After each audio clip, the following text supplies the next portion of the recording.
Chapitre 5. La transition induite. Ne pas absorber l'information négative. Le changement de génération. Les gens ont toujours désiré les bons vieux jours. Avec l'âge, la vie semble sommeau à se détériorer. Les gens se tournent vers les souvenirs de leur jeunesse et des moments où les couleurs étaient plus riches, les premières impressions plus vives, les rêves réalisables, la musique meilleure, le climat plus favorable, les gens plus abordables et la viande plus tendre, sans parler de leur santé. La vie était pleine d'espoir, de plaisir et de joie. Une fois qu'un certain nombre d'années se sont écoulées, les gens commencent à sentir que les événements ne les rendent pas aussi heureux qu'auparavant. Pique-niques, fêtes, concerts, films, célébrations, rendez-vous eau de mer chaude. D'un point de vue objectif, toutes ces choses sont à peu près de la même qualité qu'avant. Les fêtes sont toujours amusantes, les films toujours intéressants, et l'eau de mer toujours chaude. Néanmoins, la vie n'est plus la même qu'avant. Les couleurs ont pâli, nos réponses se sont émoussées, et l'enthousiasme s'est estompé. Pourquoi tout est-il tellement plus merveilleux lorsque nous sommes plus jeunes? Est-il vraiment possible que notre perception des choses perde en netteté à mesure que nous vieillissons? Nous ne perdons pas la capacité de rire, de pleurer, de percevoir, de goûter, de distinguer le vrai du faux, ou de différencier le bien du mal simplement parce que nous sommes un peu plus âgés. Alors le monde pourrait-il graduellement décliner? Non, le monde ne se détériore pas. Les choses semblent seulement empirer pour certaines personnes. En réalité, ce qui se passe, c'est qu'une personne bascule vers une ligne de vie négative, qui court parallèlement aux lignes de vie antérieures, où tout est aussi bien maintenant qu'auparavant. En exprimant leur insatisfaction, une personne s'accorde à des lignes de vie qui les attirent, et où les choses sont effectivement pires qu'auparavant. Selon le principe de la transurfing, l'espace alternatif offre tout pour tout le monde. Dans un secteur, les couleurs de la vie sont devenues grises, tandis que dans un autre, la vie reste aussi lumineuse et joyeuse qu'avant. Une personne qui émet de l'énergie de pensée négative se retrouve attirée dans un secteur avec un type de paysage différent.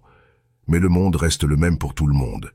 Cela est vrai non seulement dans les CA extrêmes où quelqu'un devient invalide, perd son domicile, est ses proches ou devient alcoolique et ruine sa vie.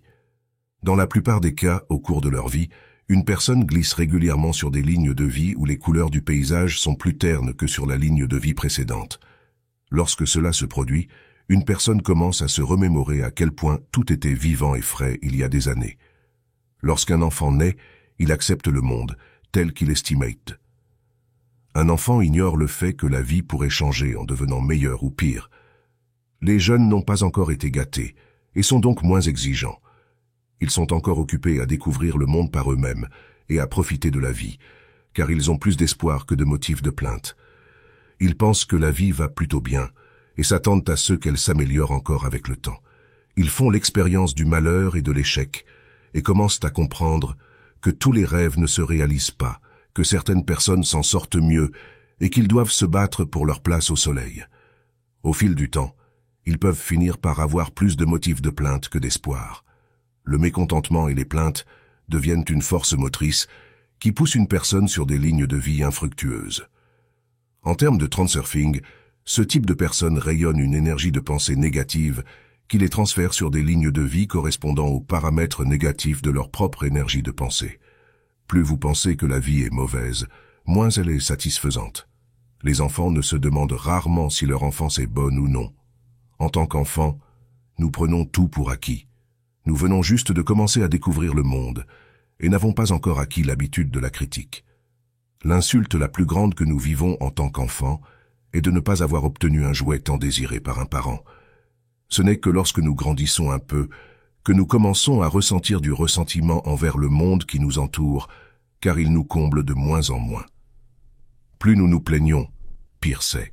Tout le monde qui a survécu à sa jeunesse et atteint un âge mûr dira que beaucoup de choses étaient meilleures quand ils étaient plus jeunes. C'est là le paradoxe auquel vous vous heurtez. Vous rencontrez des circonstances qui vous déçoivent, et ainsi vous exprimez votre insatisfaction, ce qui aggrave encore la situation. Votre mécontentement vous revient comme un boomerang à triple force. Premièrement, le potentiel excessif créé par votre mécontentement se retourne contre vous en équilibrant les forces. Deuxièmement, Votre mécontentement sert de canal à travers lequel un pendule peut attirer votre énergie. Troisièmement, en rayonnant une énergie négative, vous basculez sur des lignes de vie d'une vibration correspondante. L'habitude de réagir négativement est tellement ancrée que les êtres humains commencent à perdre leur avantage sur d'autres créatures plus bas dans la chaîne alimentaire en ce qui concerne leur capacité de perception. Une huître réagit également négativement aux irritants externes, mais contrairement à l'huître, un être humain est capable de réguler consciemment et intentionnellement sa relation avec le monde extérieur. Cependant, la plupart des gens n'utilisent pas le bénéfice de la conscience, préférant répondre agressivement au moindre inconvénient. L'agression est souvent interprétée à tort comme une force, mais en réalité, une personne qui choisit de s'exprimer de manière agressive pourrait tout aussi bien, métaphoriquement parlant, trembler sans défense dans la toile d'un pendule. Vous pourriez penser que la vie n'est pas aussi bonne qu'elle l'était, mais la jeune génération pense que la vie est merveilleuse. Peut-être ne savent-ils tout simplement pas à quel point les choses étaient géniales quand vous aviez leur âge. Cela dit, quand vous étiez jeune, la génération précédente se plaignait aussi de la vie et se remémorait le bon vieux temps. Ce schéma ne peut pas simplement s'expliquer par la tendance du psychisme humain à effacer tous les souvenirs négatifs, ne laissant que les positifs. La critique est dirigée contre le moment présent, qui est censé être pire qu'avant. Si vous acceptez le fait que la vie empire chaque année qui passe, alors vous devriez convenir que le monde aurait dû simplement s'effondrer depuis longtemps. Un nombre incalculable de générations se sont succédées depuis le début de l'histoire humaine, et chacune croit que les couleurs de la vie se sont estompées. Plus d'un vieil homme vous dira avec certitude à quel point le Coca-Cola était meilleur autrefois. Le Coca-Cola a été inventé en 1886. Imaginez à quel point le Coca-Cola doit être dégoûtant à présent s'il s'est constamment détérioré en qualité depuis lors. Ou peut-être que le sens du goût s'affaiblit avec l'âge, bien que ce ne soit guère le cas. Quoi qu'il en soit, le vieil homme vous parlera probablement aussi de la moins bonne qualité de tout le reste aujourd'hui, que ce soit les meubles, les vêtements ou tout autre objet. Si le monde était le même pour tout le monde après plusieurs dizaines de générations, la vie serait devenue un cauchemar pour tout le monde. Comment devrions-nous comprendre l'affirmation paradoxale selon laquelle le monde n'est pas le même pour tout le monde? Nous vivons tous dans le même monde, composé de la réalisation matérielle de lignes de vie alternatives, et pourtant, chaque individu vit une alternative possible différente. À première vue, il y a des différences évidentes dans le destin des gens. Certains sont riches, certains sont pauvres, certains sont réussis et d'autres luttent, certains ont de la chance et d'autres pas. Nous avons tous notre propre réalité personnelle au sein du monde commun. Nous vivons dans ceux qui semblent être assez simples, tout comme il y a des voisins riches et pauvres dans une seule ville. Le scénario, le rôle et le décor diffèrent dans différentes manifestations de la réalité. La différence de décor est difficile à suivre. Une personne regarde le monde depuis la fenêtre de sa voiture de luxe, tandis qu'une autre le regarde depuis l'intérieur d'une poubelle. Une personne profite de la fête, tandis qu'une autre est absorbée par ses pensées concernant ses problèmes. L'un voit un groupe de jeunes heureux, un autre voit une bande de voyous. Ils regardent tous les mêmes choses, mais les images qu'ils perçoivent diffèrent comme un film en noir et blanc, diffèrent de la couleur. Chaque individu est accordé à son propre secteur dans l'espace alternatif, et donc tout le monde vit dans son propre monde personnel. Tous ces mondes existent en couches qui existent les unes sur les autres, formant ce que nous comprenons être l'espace dans lequel nous vivons. Il peut être difficile d'imaginer, mais aucune couche ne peut être séparée d'une autre. Chaque individu crée sa propre réalité, et cette réalité interagit avec le reste du monde autour de nous. Imaginez à quoi ressemblait la Terre avant qu'aucune créature vivante n'existe. Le vent souffle, la pluie tombe, les volcans entrent en éruption et les rivières coulent. Puis soudainement, une personne naît et commence à observer son environnement. L'énergie de la pensée de cette personne stimule la manifestation matérielle d'un certain secteur de l'espace alternatif qui représente sa vie spécifique dans ce monde spécifique. La vie de cette personne représente une nouvelle couche dans le monde. Puis une autre personne naît et génère une autre couche. Une personne meurt et une couche disparaît, ou peut-être est transformée en fonction de ce qui se passe au-delà du seuil de la mort. Nous avons vaguement conscience que d'autres formes de vie existent dans des mondes parallèles d'une certaine sorte. Supposons un instant qu'il n'y ait aucune créature vivante dans ce monde, du moins pas encore. Quel genre d'énergie stimulerait la manifestation matérielle de l'espace qui ne contient aucune créature vivante? Nous ne pouvons que spéculer. Peut-être qu'une fois que la dernière créature vivante meurt, le monde lui-même disparaîtra. Qui peut prouver que le monde existe s'il n'y a personne en lui? Car s'il n'y a pas de gens, qui serait là pour dire que le monde et notre compréhension existent? Il n'y aurait pas de monde dont parler. C'est suffisamment de spéculation pour l'instant. Nous ne voulons pas nous enliser dans des conjectures abstraites.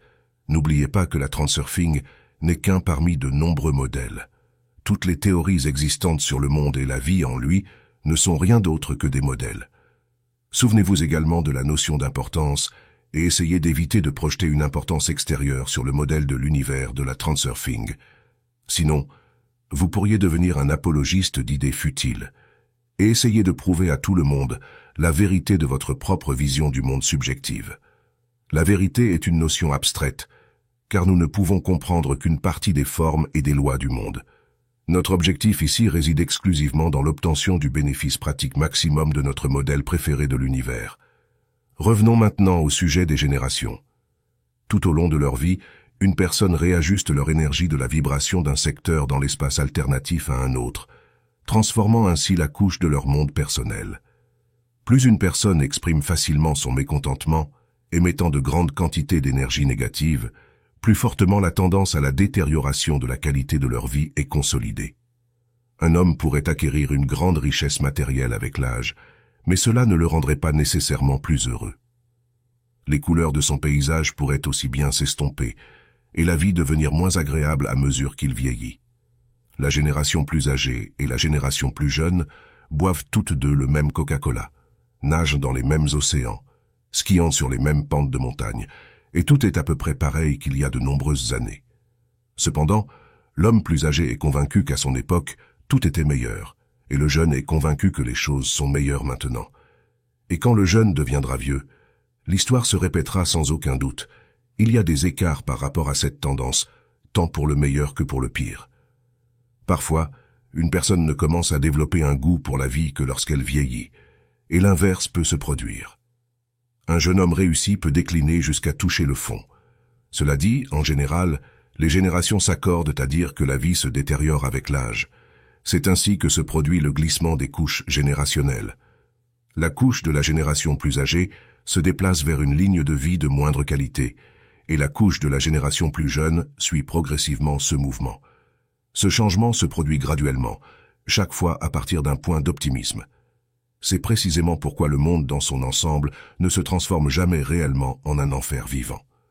Chacun a sa propre couche qu'il choisit lui-même. À présent, vous aurez une idée claire de la manière dont le choix peut être fait au détriment personnel. Dans les chapitres précédents, nous avons déjà parlé de comment éviter de créer un enfer vivant dans votre propre vie. Vous pouvez également vous demander s'il est possible pour une personne de retrouver une section antérieure de son monde ou de revenir à une ligne de vie qui était remplie de couleurs et d'espoir, comme c'était le cas dans l'enfance. La technique de la transurf peut aider dans cette tâche, mais avant d'examiner cela, il est d'abord utile de comprendre comment exactement une personne peut passer d'une ligne de vie pleine de succès et d'espoir à une ligne de vie où elle serait confrontée à la question. Alors comment exactement votre vie en est-elle arrivée là? Le vortex du pendule. La psyché humaine fonctionne de telle manière qu'elle réagit le plus fortement aux irritants négatifs tels que les informations non désirées, l'hostilité, le danger ou toute autre forme d'énergie négative.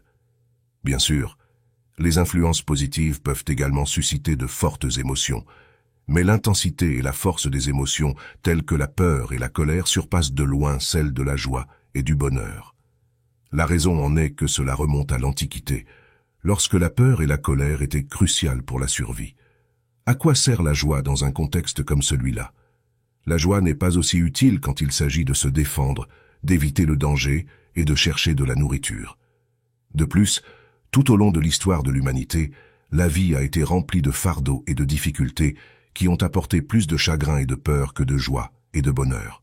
C'est généralement pourquoi l'homme cède volontiers aux pensées de tristesse et de dépression, tandis que les sentiments de joie et de bonheur passent relativement rapidement. Avez-vous déjà entendu parler d'une personne normale souffrant trop de joie? Les gens qui souffrent de stress et de dépression, cependant, se trouvent en grand nombre où que vous regardiez. Les pendules en particulier, les médias de masse, font activement usage de ces caractéristiques particulières de la perception humaine. Vous n'entendez rarement quelque chose de bon dans les nouvelles. Habituellement, dans un programme d'information, vous entendez un fait négatif suivi d'une couverture médiatique. De nouveaux détails émergent progressivement, et les détails de l'histoire sont soigneusement savourés et dramatisés. D'autres reportages négatifs couvrant des catastrophes naturelles, des actes terroristes et des conflits armés sont présentés selon le même principe. Remarquez le schéma. Les événements se développent en une spirale d'intensité. D'abord, il y a le titre accrocheur, puis l'histoire est déroulée, exposant de nouveaux détails. La tension monte progressivement avec des émotions tout aussi fortes. Enfin, l'histoire arrive à sa conclusion, et toute cette énergie émotionnelle est libérée dans l'espace, alors qu'un calme temporaire descend sur les téléspectateurs. Les séries télévisées sans fin sont basées sur le même schéma de construction et de libération, comme des vagues se brisant sur le rivage, d'un point de vue objectif. Il n'y a rien de spécial à propos de ces programmes. Tout le drame est littéralement créé à partir de rien. Cependant, il vous suffit de regarder 2 ou 3 épisodes et vous êtes accroché. Pourquoi cela, après tout, rien d'extraordinaire ne se produit jamais. Vous devenez accro à la fréquence de votre énergie mentale parce qu'elle est captée par le pendule de la série télévisée et votre attention se fixe sur ce secteur de l'espace alternatif. C'est le mécanisme qui alimente la spirale mentionnée ci-dessus. Au début, une personne est confrontée à un fait qui théoriquement peut ou non la troubler. Supposons que le fait soit une nouvelle fraîche concernant un événement négatif qui s'est produit quelque part dans un autre pays. Cela représente le premier coup du pendule destructeur. Si une personne est touchée par le reportage, elle répond au stimulus en exprimant ses pensées et ses sentiments à ce sujet. Si les nouvelles les concernent, ils commenceront à rayonner de l'énergie à la même fréquence que le premier coup de pendule, comme des milliers d'autres. La même personne répond au pendule avec intérêt, participant ainsi à l'événement global.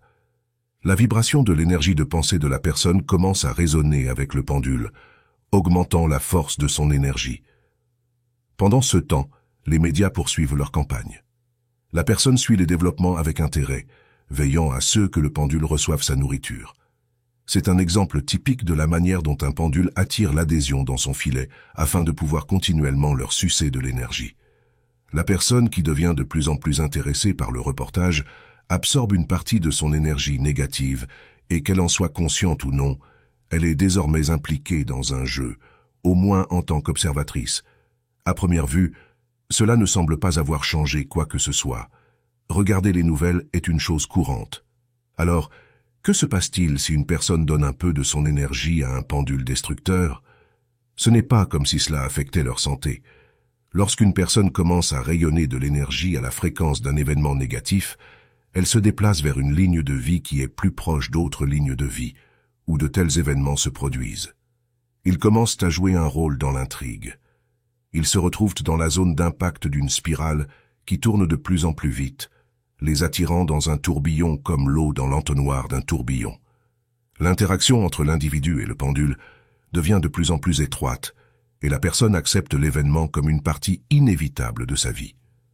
Leur attention devient sélective, et il semblera que de nouveaux faits sur des événements similaires dans différents pays apparaissent partout. La personne discutera des nouvelles avec ses amis proches et ses proches, qui répondront sans aucun doute avec intérêt et compassion. L'énergie du pendule augmente par conséquent. Un individu est attiré de plus en plus près par la fréquence de leur énergie de pensée vers la ligne de vie de l'événement original, sauf qu'à ce stade, ils ne sont plus un observateur mais un participant direct.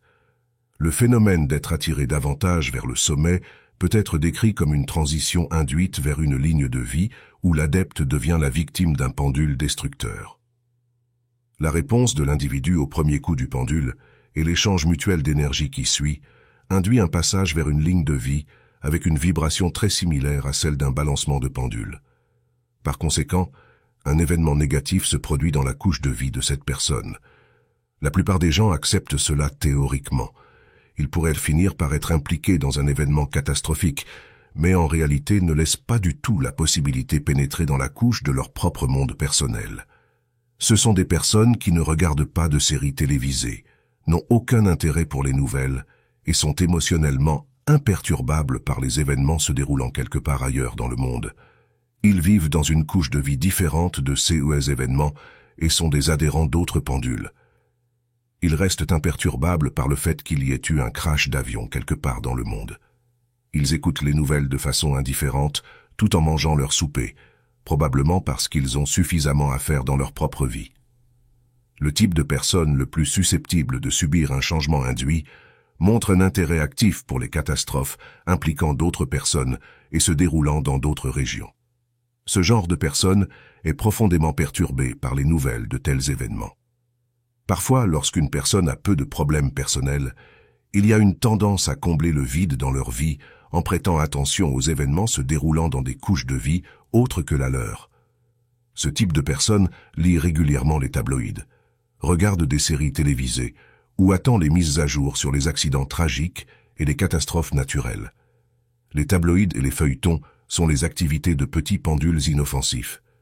L'adhésion à des pendules de cette catégorie ne fait rien d'autre que combler un déficit d'information, d'émotion et d'expérience dans la vie d'une personne.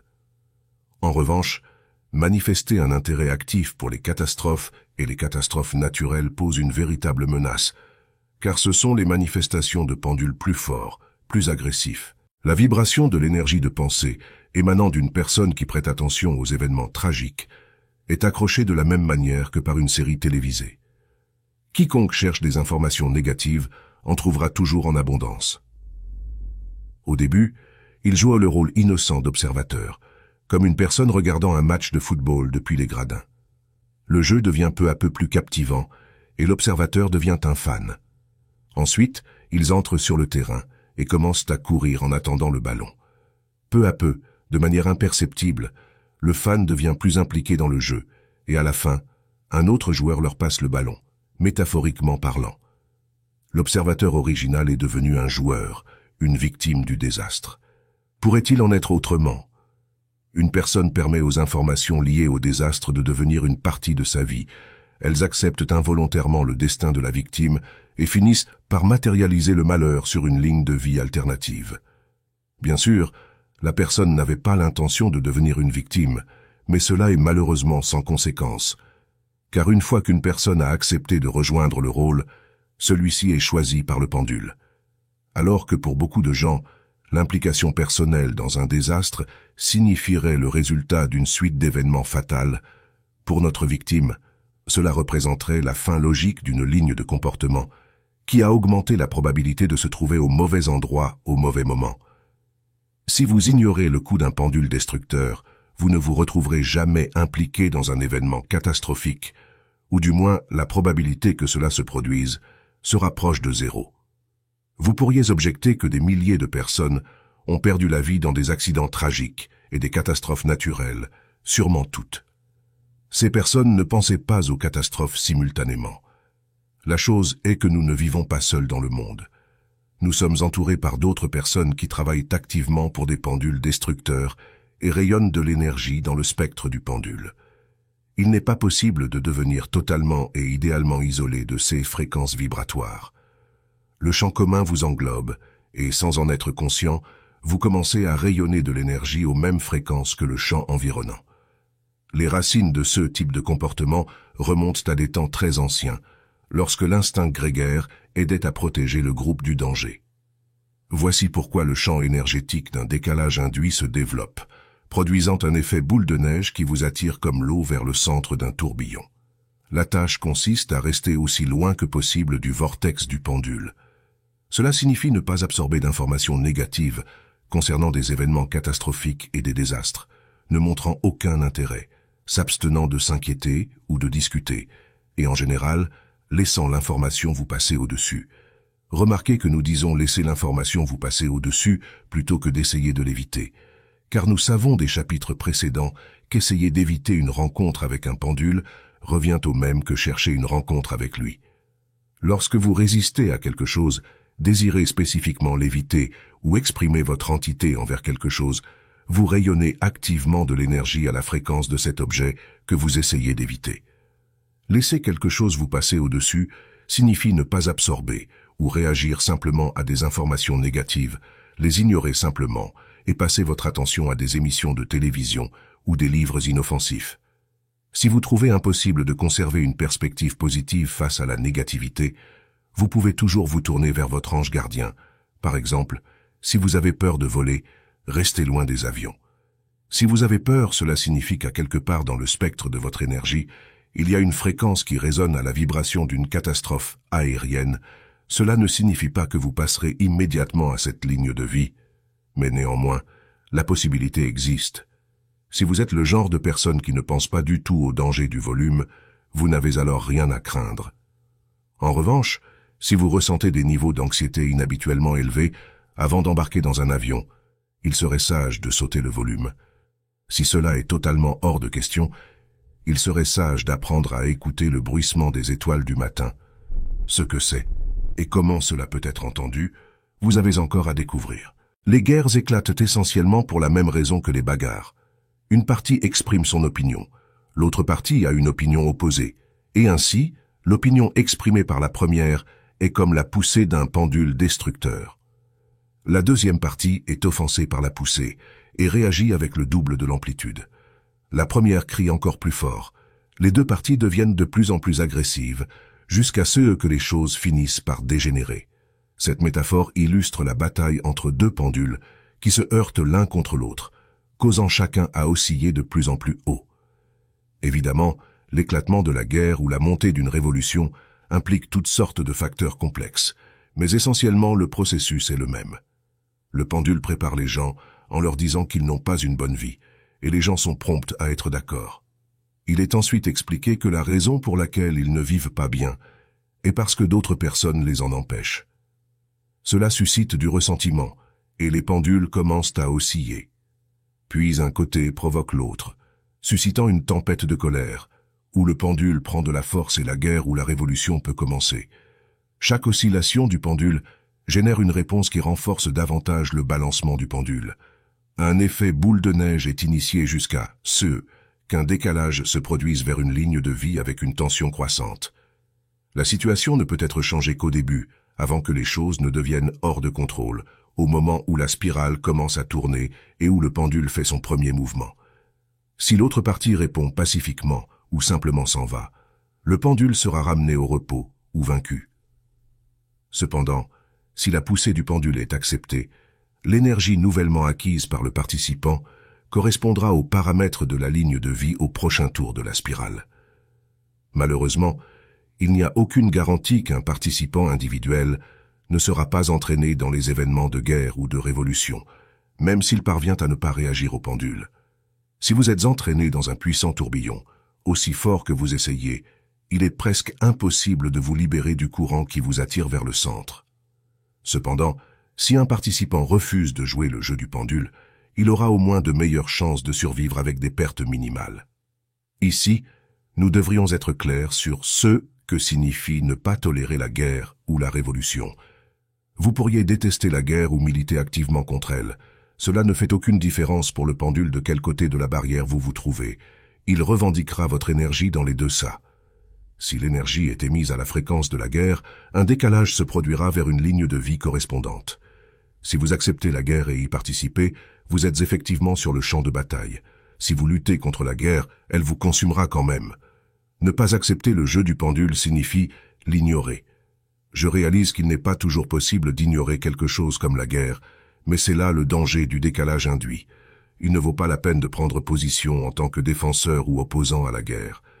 Il y a toujours eu des pays neutres qui sont restés en marge et ont regardé pendant que des nations entières se détruisaient. Du point de vue du pendule, chercher à provoquer une dispute avec ses rivaux signifie que les personnes qui protestent ardemment contre la guerre lors de manifestations sont potentiellement aussi engagées et désirables que les partisans du conflit. La protestation active contre la guerre fournit potentiellement au pendule autant d'énergie que le soutien à la guerre, bien que les adeptes naïfs en soient convaincus du contraire. La véritable manière d'empêcher la guerre est simplement de soutenir des actions pacifiques et, dans la mesure du possible, de révéler les véritables motivations du pendule.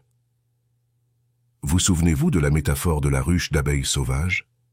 Le pendule dit à ses adeptes que les abeilles sont dangereuses et qu'il faut les tuer. Mais quelle est la véritable motivation du pendule? De quoi a-t-il vraiment besoin? Du miel peut-être? Comme nous l'avons dit, il existe différentes façons de jouer le jeu d'un pendule destructeur, soit en le soutenant, soit en le niant. La deuxième option est probablement la plus périlleuse, car le désir d'éviter activement un pendule crée un excès de potentiel qui peut vous entraîner dans le vortex d'une transition induite. De nos jours, presque tout le monde éprouve à un moment donné des inquiétudes quant à la perte de son emploi. Une transition induite qui vous verrait vous retrouver à la rue serait une manœuvre assez astucieuse. Parfois, de grands événements commencent par quelque chose de petit et apparemment inoffensif, un signal initial faible. Par exemple, vous pourriez entendre que votre entreprise ne se porte pas très bien, ou que quelqu'un que vous connaissez a récemment perdu son emploi, ou qu'il y a des rumeurs au travail selon lesquelles le personnel pourrait devoir être licencié. À un niveau subconscient, un voyant rouge presque imperceptible s'allume. Peu de temps après, vous captez un autre signal qui indique que l'inflation est très élevée. Cela vous tient en alerte, ainsi que ceux qui vous entourent. Les gens commencent à parler de leurs préoccupations, et le pendule du chômage dispose alors d'une source d'énergie. Puis, il y a des nouvelles concernant une imminente chute du marché boursier, et la tension générale augmente. L'inquiétude cède rapidement la place à l'anxiété, puis à la peur. À ce stade, vous générez déjà de l'énergie à la vibration d'une ligne de vie où vous vous voyez sans emploi. Si vous avez peur de finir par faire partie des licenciés, votre peur est aussi perceptible pour les autres que si vous portiez une pancarte disant « Je pourrais être licencié si vous pensez pouvoir cacher votre peur ». Vous vous trompez. Le langage corporel et la moindre intonation de votre voix en disent plus que 1000 mots. Une fois que vous perdez confiance en vous, vous devenez moins efficace. Des tâches qui vous semblèrent faciles auparavant deviennent difficiles. Une certaine tension s'infiltre dans votre communication avec des collègues qui sont dans la même situation. Vous emportez votre anxiété chez vous et au lieu de soutien, vous trouvez votre famille commence à se plaindre et à critiquer.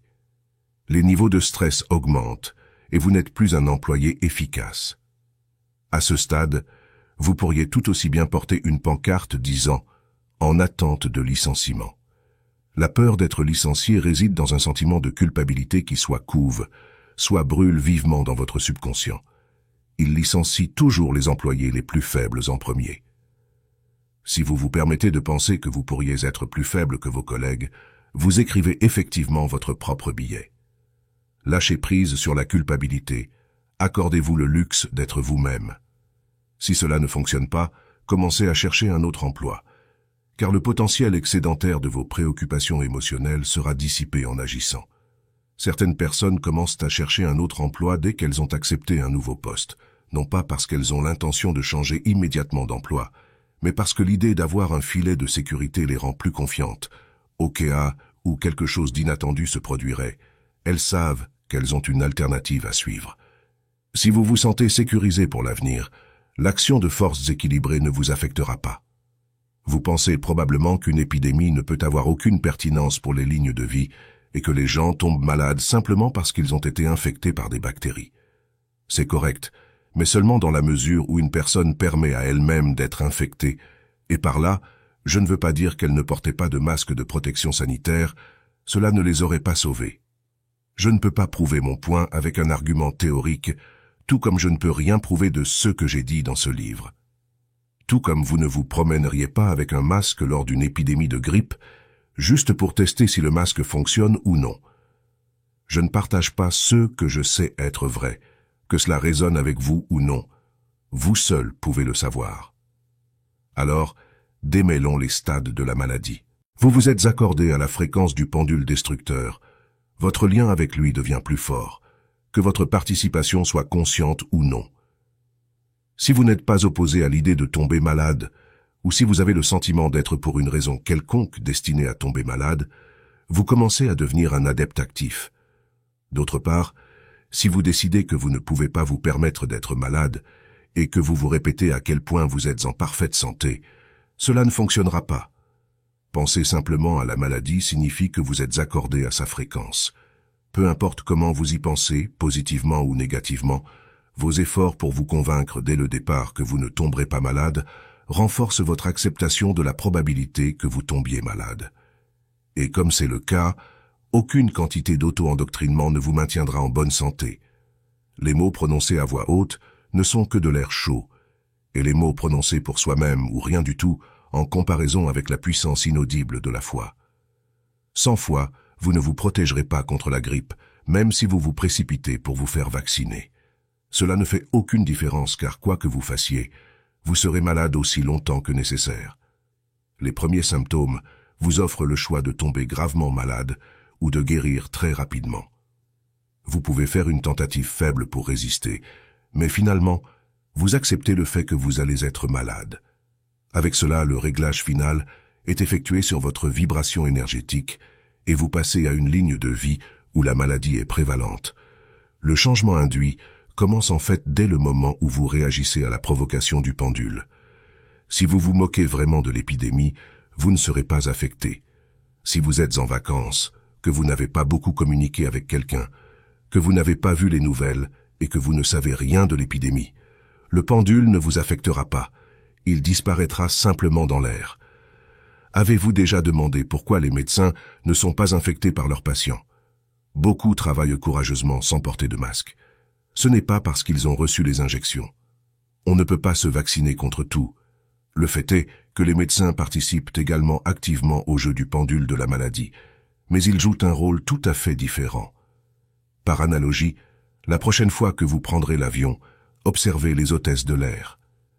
Elles volent dans la cabine comme de petits anges, conseillant instamment aux passagers d'attacher leur ceinture de sécurité.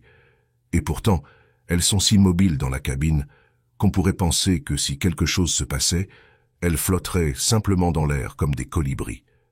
Et que dire des bébés allaités infectés par le sida, demandera le lecteur pointilleux. Il faut d'abord dire que nous observons le phénomène de l'épidémie comme une tendance générale, et que deuxièmement, je ne suggère pas que le concept d'infection soit une illusion, ou que l'énergie de la pensée rayonnant à la fréquence de la maladie soit la seule cause de la mauvaise santé.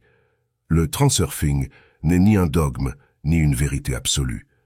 Aucune idée ne devrait être prise comme une vérité absolue. Nous ne pouvons tenir compte que des schémas et des régularités. La vérité est toujours quelque part à proximité, mais où exactement? Personne ne peut le dire. La panique génère la transition la plus intense et la plus rapidement induite. La panique met en évidence très efficacement les caractéristiques distinctives d'une transition induite. Tout d'abord, la spirale se resserre très fortement lorsque quelqu'un panique, car tout signal de danger réel a toujours un son convaincant. Il est si facile alors de se laisser immédiatement entraîner dans le jeu d'un pendule destructeur. L'augmentation de l'amplitude du pendule prend également rapidement de la vitesse pour la même raison. Deuxièmement, lorsqu'une personne panique, elle perd presque complètement le contrôle d'elle-même, devenant simultanément un récepteur sensible et un émetteur actif pour l'amplitude du pendule. En fin de compte, le pendule lui-même peut utiliser la panique comme moyen idéal de se matérialiser dans la foule. Malheureusement, tous ces facteurs rendent très difficile de vaincre le pendule ou de le ramener au repos, car en plein moment de panique, envisager comment surmonter le problème d'un pendule est la dernière chose à laquelle on pense. Cependant, si vous pouvez d'une manière ou d'une autre garder la tête froide, vous pouvez réussir à vous sauver, ainsi que les autres. Par exemple, lorsqu'un navire est en train de couler, un groupe de passagers désespérés se précipitera dans un petit nombre de canaux de sauvetage, tandis que d'autres canaux de sauvetage à proximité resteront complètement vides.